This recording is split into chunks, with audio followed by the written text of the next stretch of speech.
Well, good morning. How are y'all doing? Welcome to Sunday morning Sunday school highlights here on Coffee Time. The devil's been working with us a little bit this morning. We've got a homecoming, not a homecoming, I keep calling it that, a family reunion. And so that's kind of me a little behind this morning. And then just plain old poor management of my time. I got to get better with that. I used to be real good at counting more. This is the last lesson in this book here with the pink dogwoods. We are on God's hand is in facing opposition. How many times do we face opposition? Aren't we glad God's hand is there for us? The point today is God is more powerful than those who oppose us. 2 Kings 6, 8 through 12 and 15 through 23. We all face opposition. We all face the devil, just like with time management or just somebody entering into your happy space and taking it away from you. That happens. We have to depend on God when we're facing any kind of opposition. As believers, the opposition we face isn't always as apparent as it may seem to. Sometimes the opposition is something we're putting out there ourselves. Sometimes the opposition is something we're letting in that we could stop. It's not always apparent as a bully on the playground, as the author goes into detail here before this story. But it is real, nonetheless. Every believer engages in some level of spiritual warfare against Satan and his schemes. Thankfully, we don't stand alone. God himself stands with us whenever we face opposition. We do face a lot of spiritual opposition. Have you not ever just been in a spiritual place you enjoyed and you wanted to be, and one little thing, one word, sometimes can even bring you out of that, and you're like, I'll let them steal my joy. 2 Kings 6, 8 through 12. Then the king of Syria warred against Israel and took counsel with his servants, saying, In such a place shall be my camp. And the man of God sent unto the king of Israel, saying, Beware that thou pass not such a place, for thither the Syrians are come down. And the king of Israel sent to the place which the man of God told him, and warned him of, and saved himself there not once nor twice. Therefore the heart of the king of Syria was sore troubled for this thing. And he called his servants and said unto them, Will ye not show me which of us is for the king of Israel?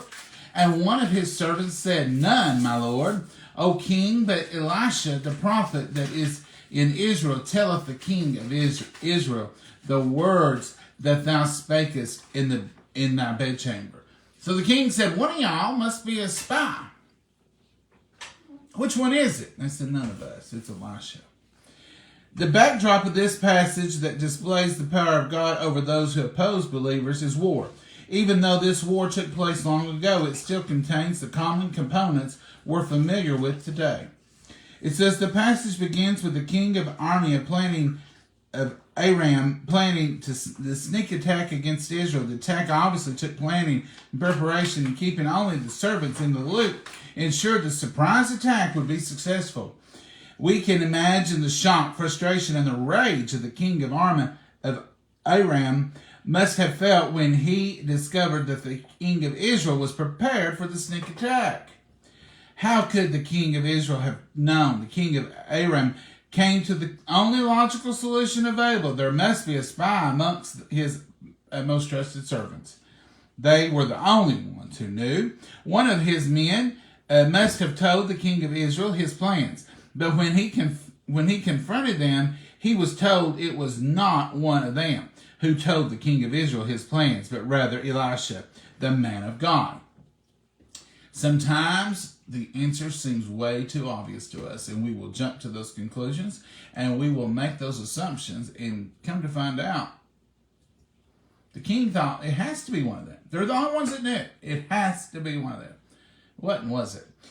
Verses 9 and 10 reveal that God had informed Elisha of the sneak attack, who then warned the king of Israel, preparing them in advance.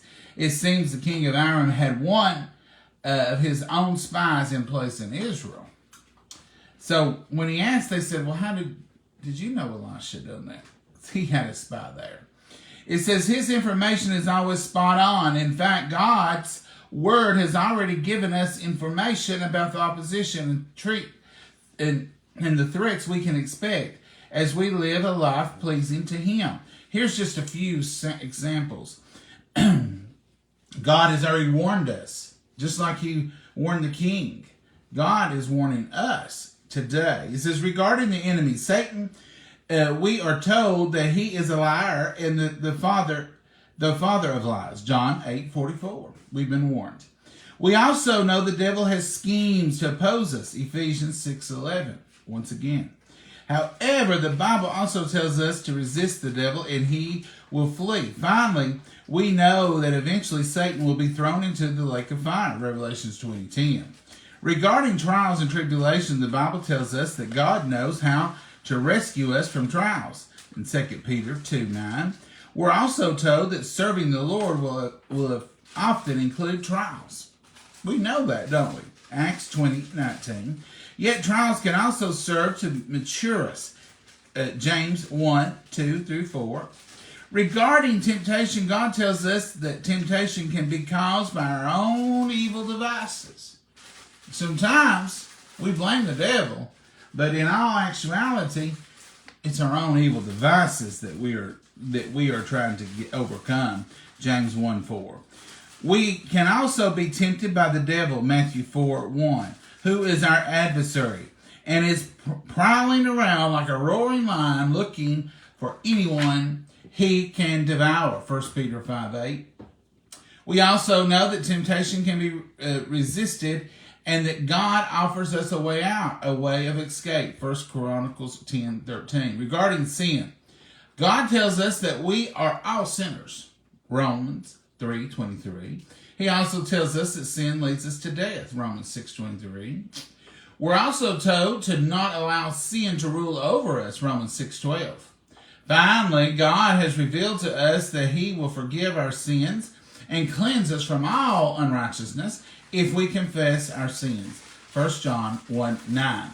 Nothing is beyond God's knowledge. God knows believers will face opposition as they live out the truth of the gospel. To help us, He has informed us about the plans of those who might oppose us. This information can prepare us for the sneak attack that surprises us and inform us to respond appropriately. This is one crucial way God stands with us when we face opposition. Isn't that wonderful? 2 Kings 6:15-17. And when the servant of the man of God was risen early and gone forth, behold, a host compassed the city, both with horses and chariots. And the servant said unto him, Alas, my master, how shall we do? And the answer, Fear not, for they that be with us are more than they that be with them. Now they couldn't see this. They had to go on faith. And Elisha prayed and said, Lord, I pray thee, open his eyes that he may see. And the Lord opened the eyes of the young man, and he saw, and behold, the mountain was full of horses and chariots and fire around about Elisha. So he was like, Elisha, I don't see anybody. It's just us. And Elisha prayed and said, God, let him see. And he did. The king of Aram realized that Elisha was a target that had to be neutralized. He couldn't do anything if Elisha was going to tell everything. So he had to neutralize him. It says here that he dispatched a massive army to the city under the cover of night. We're not told the specific intent of the Armenian army, but we can guess it was either to eliminate Elisha altogether or capture him and use his special abilities to aid the goals of the Armenian king.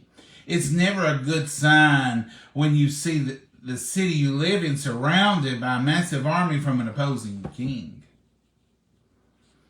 Elisha's answer sounds unbelievable at first. The declaration that the Armenian army was outnumbered lacked any visible support. If I had been Elisha's servant, I would have demanded proof of this outrageous claim. Perhaps his servant did. Because we see Elisha praying for the eyes of the servant to be open. Verse 17 states simply, O the Lord, opened the eyes of the young man, and he saw, and behold, the mountain was full of horses and chariots. Could you imagine the revelation of this young man? Seeing nothing. Elisha prayed for it to be open, and then seeing the ultimate power of God in the mountains and the trees. What a wonderful thing that would have been. What an amazing experience for Elisha's servant. I can't even begin to understand how spectacular it must have been for the servant to suddenly see supernatural forces of God array on the nearby mountains. God was protecting his people with an unseen army, which according to Elisha outnumbered the Aramean army. You know, people who come against Christians in a negative way for no just cause better be careful. They don't know who they're fighting. They don't know who's fighting on our side. They don't know whose child we are. It's important for the maturing believer to develop the ability to see God's hand at work in our lives in any situation. It's important that we know that the unseen hand of God is working on our side. We can also see God's hand at work when we stand when He stands with us during opposition. It's not always easy. It's usually later that we realize God protected us from that ordeal. 2 Kings 6:18-23. And when they came down to him, Elisha prayed unto the Lord and said, Smite these people, I pray thee, with blindness. And he smote them with blindness, according to the word of Elisha. And Elisha said unto them, This is not the way, neither is this the city. Follow me, and I will bring you to the man who you seek. But he led them to Samaria. And it came to pass, when they were come into Samaria, that Elisha said, Lord, open the eyes of these men, and they may see. And the Lord opened their eyes. And they saw, and behold, they were in the midst of Samaria. And the king of Israel said unto Elisha, when he saw them, My father, shall I smite them? Shall I smite them? He said. And he answered, Thou shalt not smite them. Wouldest thou smite those who thou hast taken captive with the sword and with thy bow? Set bread and water before them, and they may eat and drink and go to their master. And he prepared great provision for them. And when they had eaten and drunk, he sent them away, and they went to their master. So the bands of Syria came to no more to Israel, to the land of Israel. He said, Can I kill them? They're here. He said, No. No, I didn't bring them here for that. He fed them, gave them water, and set them on their way. Once again, we see the hand of God working in the powerful way through Elisha.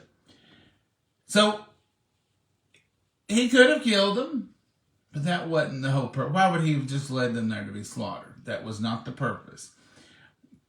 From the perspective of war and dominance, this simply doesn't make sense.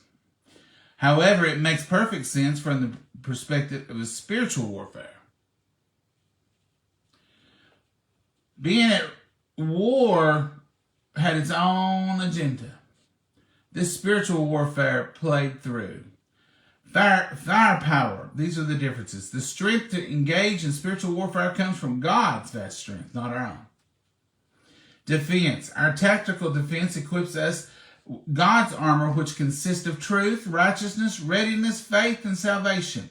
Those resources defend us better than excuses or retreat.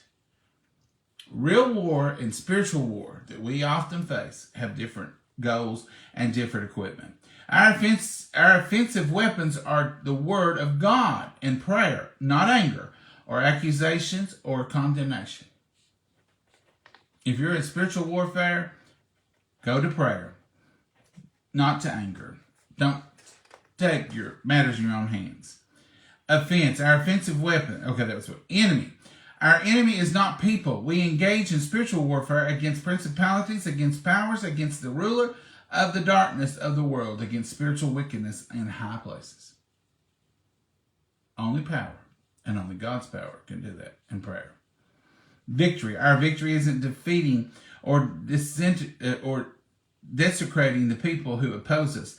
Our victory is to stand on our guard to continue to affirm the truth of the gospel and the reality of God's presence in the world today. If you're at spiritual warfare and you're thinking you need might and muscle and power and weapons, you don't. You need prayer, faith, in God.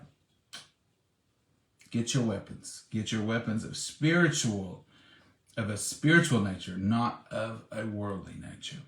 I can't think of anything harder than offering kindness and grace to those who have opposed me or hurt me intentionally. That's a hard one.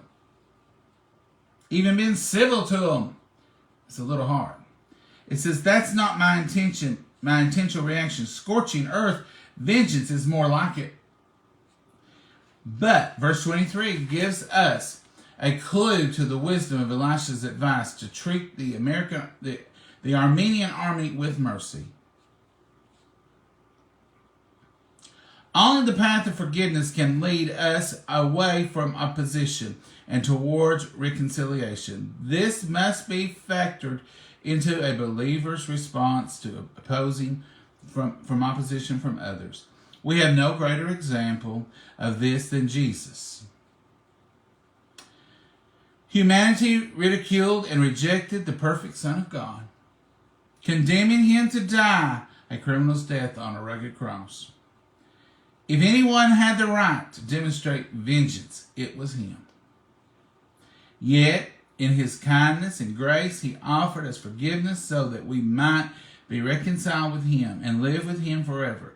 In Romans 5:10, Paul said, for if when we were enemies, we were reconciled to God by the death of his Son, much more being reconciled, we shall be saved by his life. You can't dispute that example, folks. So if you think it's hard for me, I can't do that, I can't forgive, I can't be nice to them, don't lose sight of Calvary. Don't lose sight of what example he gave us on that cross. Forgive them, Father, for they know not what they do. Maybe that's something you should adopt in your daily verbiage. When someone comes against you and you feel that overwhelming urge, maybe I need to take matters in my own hand. Maybe I'll just say quickly, forgive them, Father, they know not what they do. Hope you enjoyed today's lesson. I hope it shines as an example to you for how we need to conduct ourselves. I know there's several prayer requests, and we're going to go, Lord, and pray at this time. Dear Heavenly Father, we thank you that you were not a vengeful God, that you had mercy and grace, and you poured it upon us. And dear Lord, may we be able to do just a portion of that for the people who come against us, and know that we have to trust you and that you have the answers, dear Lord. Only you have them, and only you can exert the power needed to take care of the situation. There's so many prayer requests out there, dear Lord. We just pray that you'll put your hand upon each and every one of them. Those spoken and unspoken, dear Lord. Watch over us, lead, guide, and direct us. In your name we pray. Amen. We hope you have a blessed day. We hope you stomp today and count some of those blessings and say, thank you, Lord. And you pray for us, and we'll pray for you. We'll all get through. Happy Memorial Day. Don't forget today to stomp and just be honoring someone who gave their life so that you don't have to. Thank you all for your service in the military.